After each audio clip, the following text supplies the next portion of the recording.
For the record, my name is Danny Smythe. I'm the Chief of Police. I'm going to get right into it. On December 1st, the WPS released information about additional murder charges against Jeremy Skibicki for the murder of Buffalo woman, Morgan Harris, and Mercedes Myron. On December 2nd, after a public police board meeting, I indicated that investigators believed the remains of the victims were in a landfill. This information had not been covered the previous day. I did not identify the specific landfill, but did indicate we were not contemplating an additional search. Now, many assumed that I was referring to the Brady landfill. Since then, there has been much reporting and speculation about the police search and recovery operations. It is important for us to set the record straight. Investigators believe that the remains of Morgan Harris and Mercedes Myron are at the Prairie Green landfill north of the city. Now, out of respect for the families, we have taken the position that we would not share information publicly without first sharing the information with the affected families. We recognize that this information is sensitive and traumatic, and steps were taken to honor that commitment. The things we are talking about today are horrific, and we know that they can be triggering, particularly to those impacted by missing and murdered Indigenous women, girls, and Two-Spirit. We are doing our best to be transparent while understanding that the integrity of the prosecution is important. We don't want to inadvertently compromise the prosecution. We all want justice for Buffalo woman, Morgan Harris, Mercedes Myron, and Rebecca Contois. Now with me today is Inspector Cam McKidd. He is in charge of our forensics unit, and he oversaw the search and recovery of Rebecca Contois at the Brady landfill. He also saw the development of operational plans that were considered at the Prairie Green landfill. Ultimately, the forensics unit brought forward a report to the executive in June that left us with no hope that there would be a successful recovery. The circumstances, combined with the safety hazard, formed the basis of a difficult decision not to go forward with the search at Prairie Green. Now, I've asked Cam to join me today to run through a very similar presentation that he presented to us back then, just to give a more fulsome understanding of the circumstances that I'm talking about. So with that, Cam.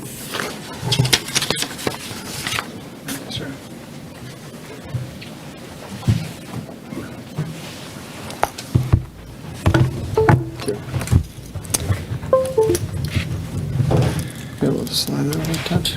Yep.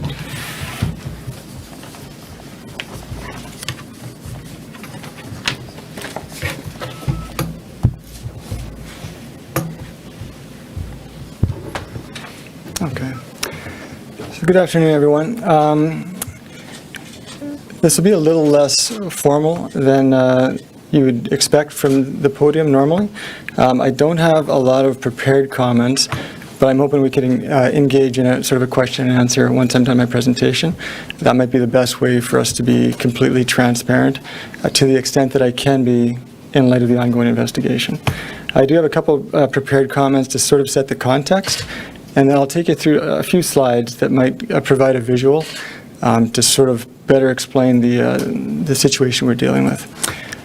So as I said, I'm here today in the hopes of providing some transparency with respect to the landfill searches.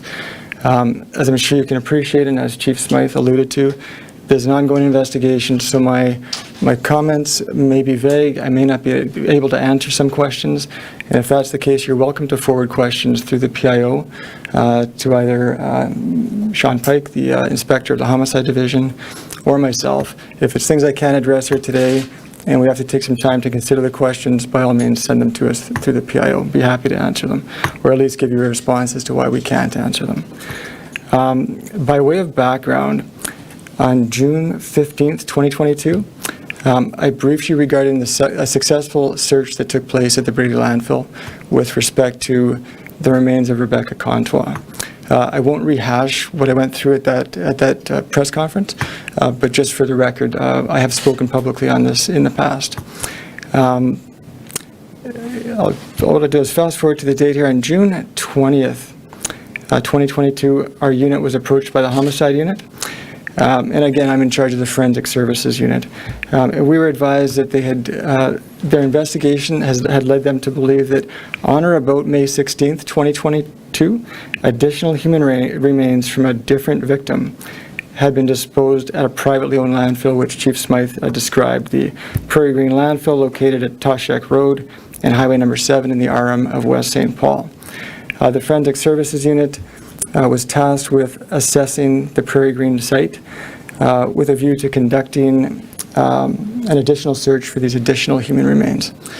So what I'll do here, given that we had just completed the search at Brady, we had a lot of information in terms of the difficulties, the health and safety hazards that we would encounter at a search, and it was fresh in our minds. So with respect to the new site that had come to light at Prairie Green, we were able to sort of compare and contrast the two sites with respect to our operational capabilities. So I'll take you through that. What you're seeing in this slide here is a May 2022 overhead shot of the Brady landfill site where we conducted the search for the remains of Rebecca Contois.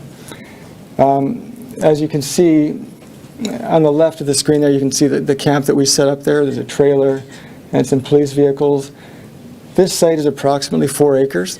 And as I described last time I was at this podium regarding this search, the debris in this site was, as you would sort of expect, when a dump truck would dump debris, it's above grade. It wasn't compacted. And it made this search, the conditions for this search, preferable. As I said, if it's non-compacted, it's about 4 acres, above grade. And this is a shot here from land level. So when our searchers are going through this site, this is sort of the material they're going through, and they're doing it with the help of equipment. Heavy equipment would take some of this refuse. They would take it into an area, like a search area, and they would sift it out for our searchers. And then we would go through it methodically by hand with hand tools and by hand. And once we'd cleared that debris and we didn't find any remains, we'd rinse and repeat. That debris would be moved to a different location, and the machines would bring our searchers a second load. But this is very typical of what we were going through at the Brady site. Again, it's above grade, it's non-compacted to a large extent, which made it, I hate to use the word easy, but it made it reasonable for our people to go through. Very difficult, but manageable. It was a task that we could break up into pieces day by day and progress through this 4-acre site using some technology that I'll talk about soon here. This is just one more shot, just for context. These are some of our workers in the hazmat equipment, and you can see the heavy equipment in the background sorting the debris for us. So this site here is the Prairie Green site. It's about 4 acres as well, but as you can see, it's a completely different topography. What I'll do, I've got a chart here that you'll have access to in the slides. But we compare this site to the Brady site, and we also have some additional comparisons in terms of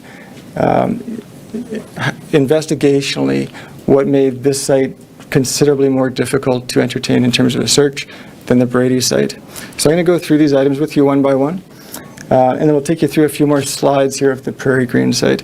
Actually, I'll do that right now just so you can get a look at the different angles here. So what you're seeing on the top there is heavy construction mud. I believe there's 9,000 tons between the time that the remains were thought to have been deposited there and police awareness. So that's an important part, and I'll start on that because it's the first item I have on my comparison chart here. The Brady site, as we discussed previously, we were able to shut that site down within about several hours. 3 to 5 hours. We were able to shut that site down, and that's the time between the remains were deposited there and the time we became aware of it was just several hours. In that time, just for context, within those few hours at the Brady site, 100 truckloads dumped in the same area where the remains of Rebecca Contois were dumped. So that's a massive amount of refuse. And when it's dumped, it's not just dumped in a static position. Literally the moment it's dumped, there's heavy equipment pushing, bulldozing, moving it, crushing it, and that goes on constantly throughout the day. So when you picture a load of debris being dumped, it's not going to be in that spot very long. It's a matter of seconds before it's manipulated by heavy equipment. And that was the case at Brady.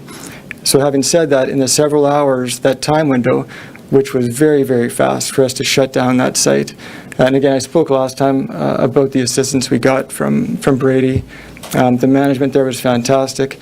As soon as they got word that there was an issue there and we might be looking for remains, that site was shut down, it was frozen. But within that time, 100 additional truckloads, just in a few hours, were deposited there, just to give you an idea of how quickly the refuse builds in these locations. So with respect to Prairie Green, this site you see here, the time between the remains being deposited and the police awareness was 34 days, obviously substantially longer. During that time, by comparison, there were 10,000 truckloads that dumped in that same area. So an awful lot of material. So again, the initial search area of both sites are similar, but with respect to Prairie Green, about 10,000 truckloads of debris were dumped subsequent to the load that we were interested in.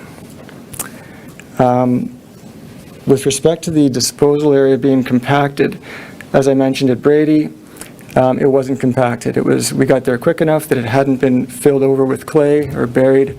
It was something we could go through with conventional construction equipment and hand tools that our searchers were using. As you can see with Prairie Green, this has been compacted by 9,000 tons of wet, heavy construction clay. I'll give you a side profile of this. So here, what we had last time, that's from an aerial shot. This is the same area, but from the side. So as you can see, it's to a depth of about 40 feet. And you can see you can't really see the garbage. It's underneath that wet, heavy construction clay that's been packed and bulldozed and manipulated by heavy machinery for 34 days between the time of disposal and the time of our awareness. One of the issues we had at Brady that played to our favor was our ability to prioritize certain areas within that 4-acre site. We were able to do that because we could see the refuse from the sky. We were able to use our drone technology to try to target certain areas. I don't want to get into investigative techniques, but there were ways for us to hone in on areas that we'd be interested in looking at. With respect to Prairie Green, clearly we weren't able to use that sort of technology because it was buried under this construction clay. With Brady, we had the ability to sort on site. And what I mean by that is how I described the machinery could do a short excavation, move it for us to sort through, and then we could go through it by hand.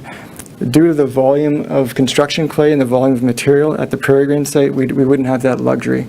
We would have to look at a secondary site to move this debris one truckload at a time to a secondary site and go through it at that site if we were to entertain a search. Another issue we looked at was the compaction in the actual garbage truck that picks up these different loads that we're talking about. In the instance of the Brady search, the truck that actually picked up the garbage on the route that day was not compacting along the way. The refuse wasn't compacted in the truck. With respect to Prairie Green, it was just a different make of truck. It compacts the garbage several times during the course of the route, which would make potentially the remains we're looking for less discernible given the compaction. Another item that played to our favor with respect to the Brady search was the truck that was on the route that day had GPS installed.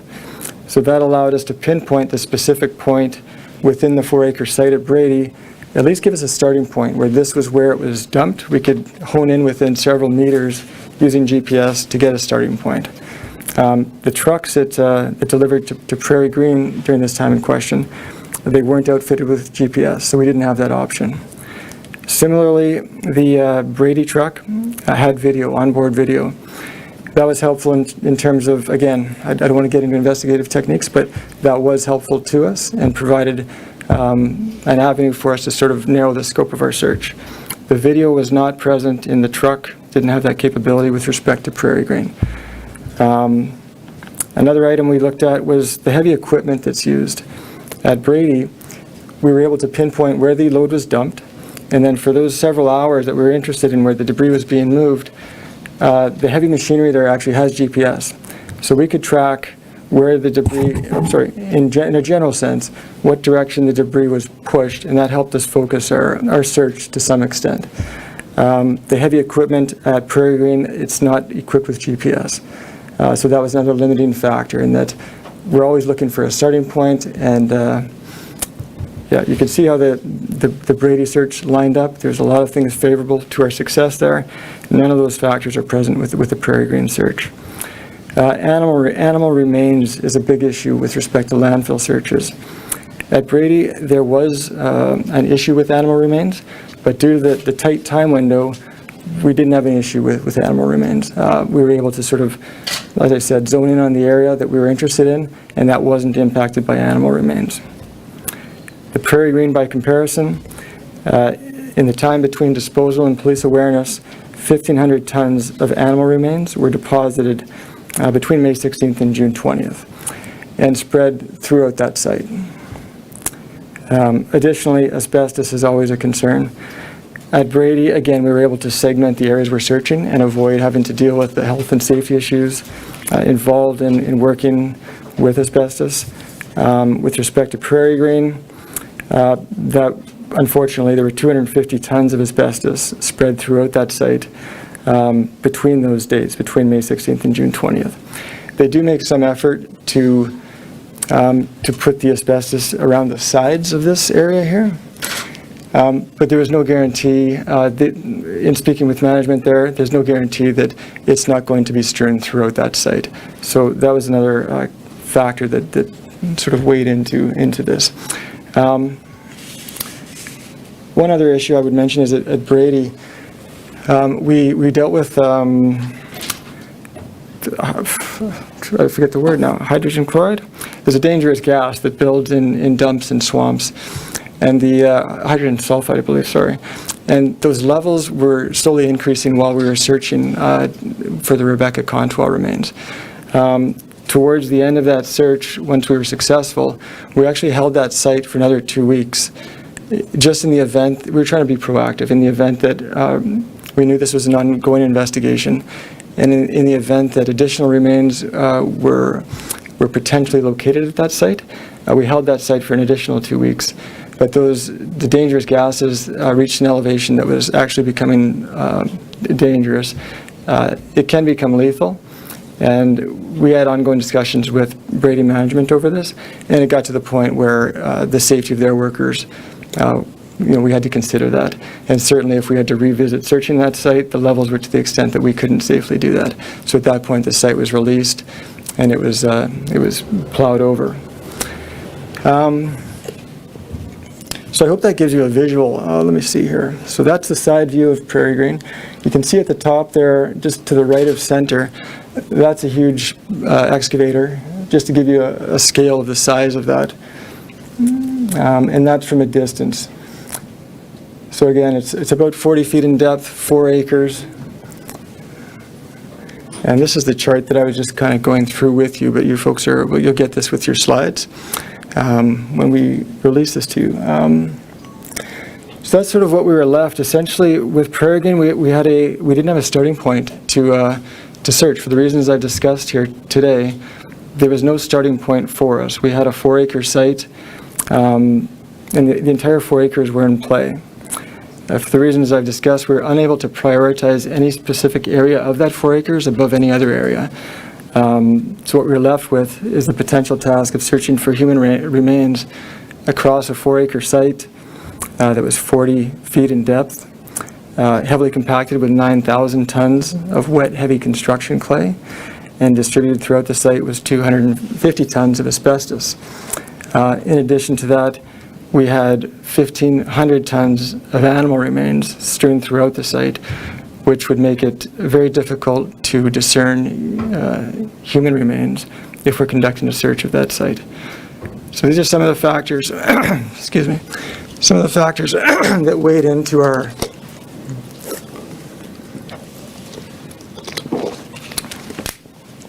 my apologies, I had a sore throat for about 2 months.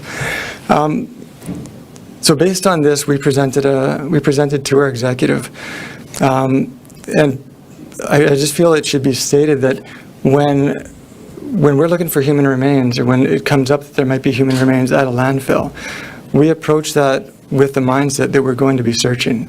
That's our default. That's our default mindset. It was with respect to Brady, and it was with respect to Prairie Green. But in the interest of the safety of our members doing the search, and whether or not we have any potential to be successful in that search, we have to look at the specific site and the issues it presents. And that's what we did here. And when we presented it, we made the very difficult decision as a service that this wasn't operationally feasible to conduct a search of this site. Yeah, and in the interest of full transparency, that's why I'm here today, is to sort of give you a visual of what we're looking at, and state unequivocally that our full intention when we receive information like this, we take it extremely seriously, and our intent from day one, from minute one, is to conduct a search. There are times, and this, I believe, is one of them, where a search just simply wasn't feasible for the reasons I've described today. And just as a side note, I know a lot of attention has been put on this, and rightfully so. It's a very emotional subject, and our hearts go out to the families and to the victims. And it's very delicate, and we'd like to speak more, but sometimes we just can't for reasons that are obvious. There's a criminal proceeding that's going on. I would say, though, that the members of our homicide unit and our forensics unit have been working around the clock for months on this. And I know the common perception is, well, that's your job, and I couldn't agree more. It is our job. But having said that, I've seen the emotional impact on the members of our homicide unit and our forensics unit. They're emotionally invested in this investigation, and they take it extremely seriously, and they take it home with them. So 100%, we're paid to do this job, and I'm not complaining. That's our job. But it's tough when we're being criticized for almost a lack of caring, when I don't think that's the case. Our members are working extremely hard in this case, and our hearts go out to the victims and their families, and we're working as hard as we can to ensure that the resolution here is what it should be. I had a few more notes here, but I could open it up to questions if there are any. Yes. Buffalo Woman, is she believed to be at Prairie Green, or? With Buffalo Woman, the investigation, it's still ongoing, but at this point, we do not have a definitive location for Buffalo Woman in terms of a specific landfill, and certainly not a specific area within a specific landfill. So I hope that answers your question. We do not know. Can you tell us a bit more about the 34 days, and you were notified, and then how police got back to that May 16th date? Like, what happened in that month plus? That's the investigation, just proceeding. It took a long time. If we were to search that site, given the compaction that went on in the truck at the site, the decomposition that occurs over time, I guess the question to be asked, is it impossible? Nothing's impossible. But is it likely that even if remains were found, that they would be discernible from animal remains? It's a tough question. This was certainly beyond the scope of something that we thought was feasible from a WPS perspective. The circumstances dealt to us here are such that we don't have the same kind of circumstance. We acknowledge that the families are heartbroken. We acknowledge that they're angry, frankly. And we acknowledge that a lot of people are angry. We're doing our best to bring justice to the families, and that's what we hope to do. A successful search and recovery in this circumstance isn't feasible. And Chief, did you or other members of that, I believe you met with the families, I'm sorry? did you meet with the families to share all this information? Yes. Yeah, the families were met before we released any of this publicly. Has there been any conversations at the federal level, federal government? I'm sorry? Has there been any conversations with the federal government about searches and why it's not feasible? No. Given that the trucks at Prairie didn't have GPS, is there any discussion with the city to maybe have all of the trucks equipped with GPS at some point? So I'm not sure of, and Cam alluded to it, the operations at Prairie Green, I don't believe it's a city operation. My understanding, and I could be wrong, it's more of a commercial dump. They're different trucks. They're not city trucks. Chief, just on the point you just made about being disappointed that this is how this is concluded, and we have some very vocal voices in the community that, as was mentioned, went to Ottawa today. Here we are, we're on another missing and murdered case where there's an outcome that's disappointing to the police, it's disappointing to the community. How worried are you about your relationship with that community right now? They're vocally criticizing you. There are accusations that the police don't care. You've illustrated the position here. Just the relationship. How concerned are you about it going forward? So we will always be in a state where we are constantly interacting with all of the community. I would characterize our relationship with the majority of the Indigenous community as a good one. We have a lot of partnership and interaction and support each other in the work that we do. You know, I'll remind you that I testified on a panel at the Missing and Murdered Women's Inquiry with leaders of the Indigenous community where we presented a model that I think is a good one, and it's one that we continue to use. I think the efforts of our homicide unit to hold Mr. Skibicki accountable here and so that he can go to trial is important. I hope that we bring justice to the families.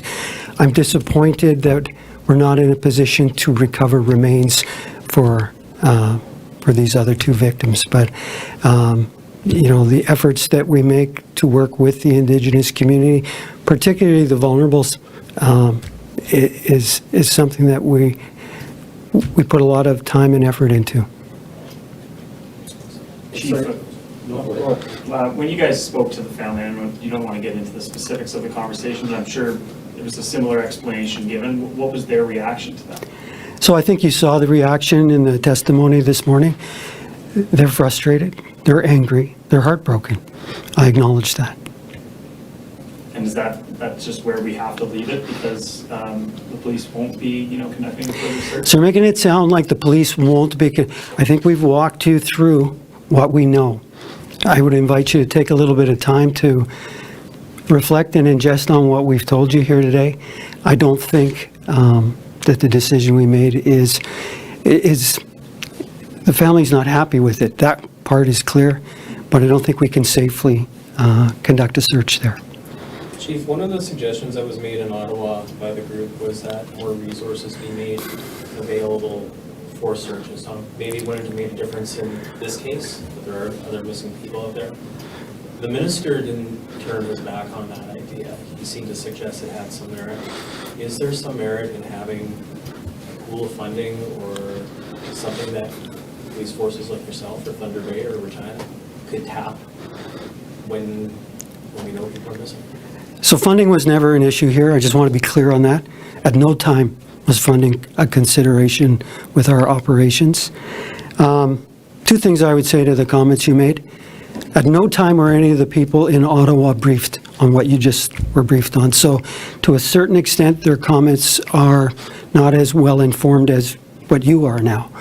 The second part I would say is I'm always open to working with governments if we can do things more effectively. Inspector McKidd, I'm just trying to set time here. So police believe Ms. Harris was killed around May 1 and Ms. Moran around May 4. And then one truck brought to Prairie Green on May 16th. Correct. So just we understand that the research are impossible, but what's the next step for the police in this case? What's the next steps for what? For the police in this case? I'm sorry, I think she was asking what's the next step for the police in this case. Sorry. Oh, thank you. My apologies. Yeah. So, again, we've got the jackets up here. Not a lot of attention's going on to that, and I would certainly emphasize we are trying to identify Buffalo women. We've had some response to our request.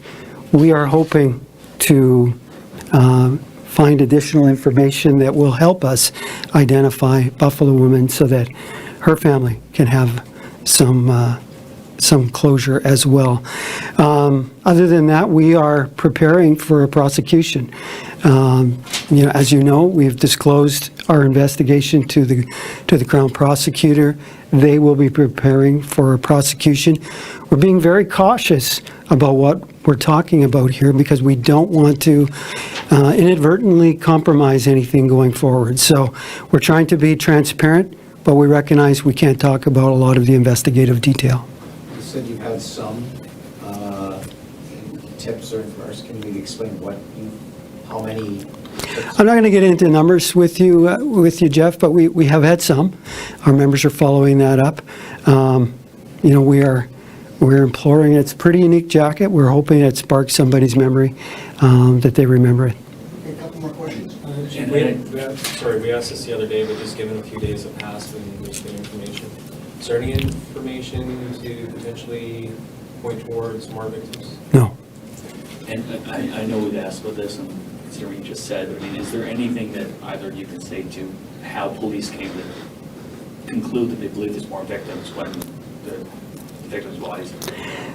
It's almost a cliche, but we go where the investigation takes us, whether that's a scene or whether that's suspects or whether it's evidence. And at this point, we have no information or evidence to suggest there are others. Can't get into details of what led us to the landfills, but it's the investigation that took us there. Chief Smythe, Inspector McKay talked about the homicide unit, taking this case home with them. It's affected a lot of people who've heard about it, and certainly a lot of people who've worked on the case. If this was your daughter or your partner or a sibling or aunt, how would you feel if you know that there's basically no chance now that they're coming home? I would be heartbroken and I would be angry. Any more? Thank you. Thank you.